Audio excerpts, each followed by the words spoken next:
on se retrouve pour une nouvelle vidéo sur les relations amoureuses.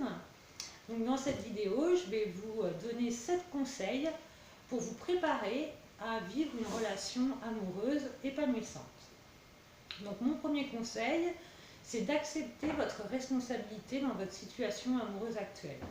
Alors si vous êtes célibataire, acceptez pleinement et inconditionnellement votre célibat. Si vous êtes dans une situation amoureuse qui ne vous convient pas, acceptez aussi votre responsabilité dans cette situation-là. C'est la première des choses. L'acceptation, c'est le départ du changement. C'est la première condition.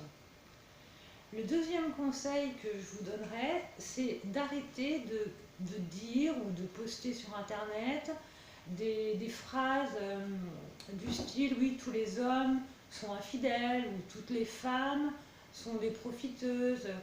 Voilà, arrêtez de voir le sexe opposé avec ce genre de préjugés. Parce que ce sont des croyances, et plus vous allez les répéter ou les dire, et plus vous allez les intégrer en vous.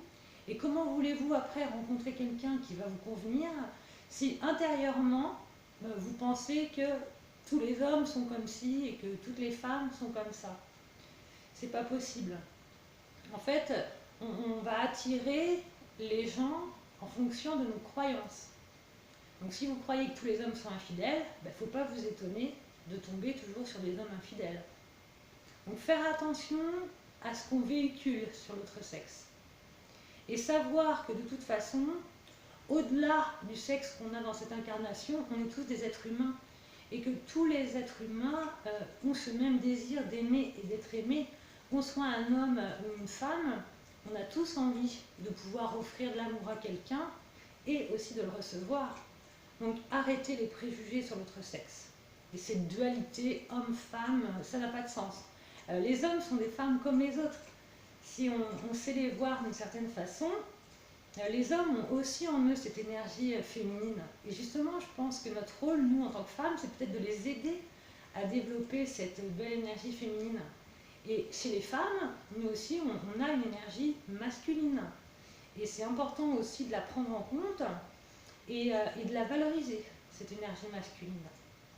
Voilà, je reparlerai de ces énergies-là dans une autre vidéo. Mais stop à la dualité homme-femme. Voilà. Au-delà de ça, on est un être humain avant tout. Avant tout. Ensuite, le troisième conseil, ce serait ne pas focaliser sur ce que vous ne voulez plus vivre. Parce que quand on leur demande, les gens savent exactement ce qu'ils ne veulent plus vivre, en fonction de ce qu'ils ont vécu avant. Mais ils ont du mal à nous dire avec précision ce qu'ils veulent vivre. Qu'est-ce que vous voulez vivre dans votre relation amoureuse? Alors je ne vous demande pas de décrire l'homme parfait physiquement, c'est-à-dire oh, je veux qu'il soit grand, avec les yeux bleus. Voilà, alors ça c'est complètement idiot. Excusez-moi pour ceux qui le font, mais c'est idiot. Voilà, c'est tout ce que j'ai à vous dire. Mais par contre, focalisez sur la relation. Qu'est-ce que vous voulez vivre dans votre relation? Ça, c'est le plus important. Qu'est-ce que vous voulez ressentir? Qu'est-ce que vous voulez partager? Qu'est-ce que vous avez à offrir? Placez-vous dans cet état d'esprit-là, plutôt de dire oui, je veux que l'homme soit comme ci, comme ça, ou la femme comme ci, comme ça. Essayez plutôt de vous dire qu'est-ce que moi j'ai à offrir dans cette relation? Et comment j'ai envie de me sentir dans cette relation? Il faut plutôt focaliser sur ça. Visualisez la relation parfaite pour vous. Comment vous êtes, qu'est-ce qui se passe, comment vous réagissez. Enfin voilà, il faut se focaliser sur ce qu'on veut et pas sur ce qu'on ne veut pas. Donc ensuite, le quatrième conseil, ce serait de cesser de se plaindre de son célibat. Arrêtez, j'entends les gens... oh oui, mais moi je suis tout seul, j'en ai ras-le-bol de la solitude, enfin, puis avec une tête de Calimero. Si vous n'appréciez pas déjà votre propre compagnie, comment voulez-vous qu'une personne ait envie d'être avec vous? Si vous-même vous ne vous supportez pas, vous ennuyez à mourir avec vous-même, je crois qu'il ne faut pas espérer que quelqu'un d'autre soit bien avec vous. Ou alors, tôt ou tard, dire oh là là, il est bien avec moi, c'est louche. Donc non, aimez votre propre compagnie et arrêtez de vous plaindre de votre célibat. C'est bien d'être célibataire aussi, on peut faire des choses seul. Voilà, il faut Il faut arrêter en tout cas de se plaindre, déjà ça nous met dans une mauvaise énergie, de s'apitoyer sur soi-même, oh pauvre de moi, je suis célibataire. Et ça c'est une grossière erreur, très grossière erreur. Ensuite, le cinquième conseil, et pas des moindres, c'est de pardonner.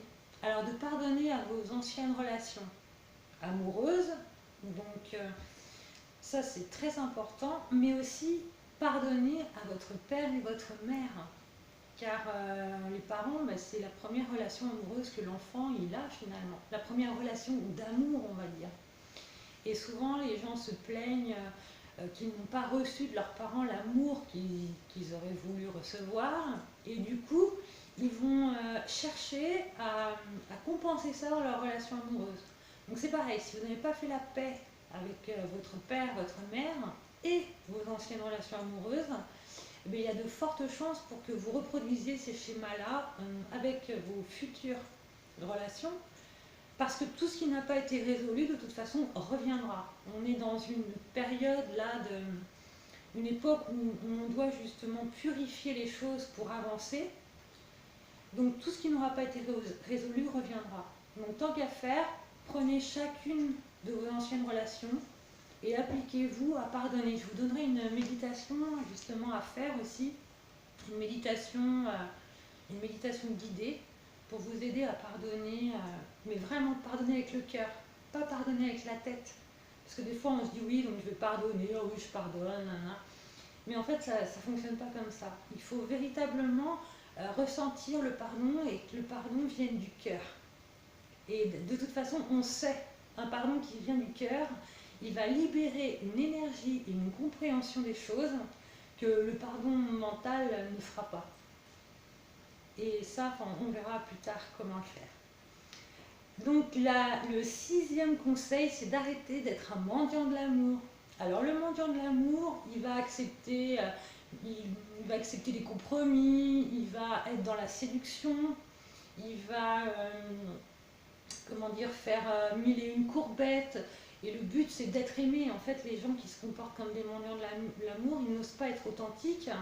Ils sont à faire des choses pour être aimés. Ils sont toujours dans cet état d'esprit qu'il faut qu'ils fassent quelque chose pour être aimés. Et ça, c'est pas du tout ça. On doit pouvoir être authentique, être soi-même, s'exprimer sans avoir peur que l'autre nous juge ou ne nous aime pas. Et d'ailleurs, c'est pas le but. Le but, c'est d'être aimé pour ce qu'on est soi. Et si on n'est pas soi-même, il ne faut pas attendre d'être aimé pour ce qu'on est.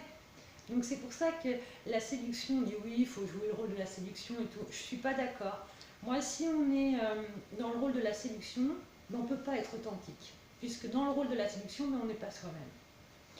Donc voilà, pour moi c'est très important de vous dire ça aujourd'hui. Ne soyez pas des mendiants de l'amour. Vous n'avez pas besoin d'une béquille. Vous n'avez pas besoin de quelqu'un qui vous aime. Non, vous avez besoin déjà de vous aimer vous-même, d'avoir suffisamment d'amour en vous-même pour ensuite pouvoir l'offrir aux autres. C'est pour ça que mon septième conseil, c'est ça, c'est soyez pour vous-même le partenaire parfait que vous avez envie de manifester après dans votre vie.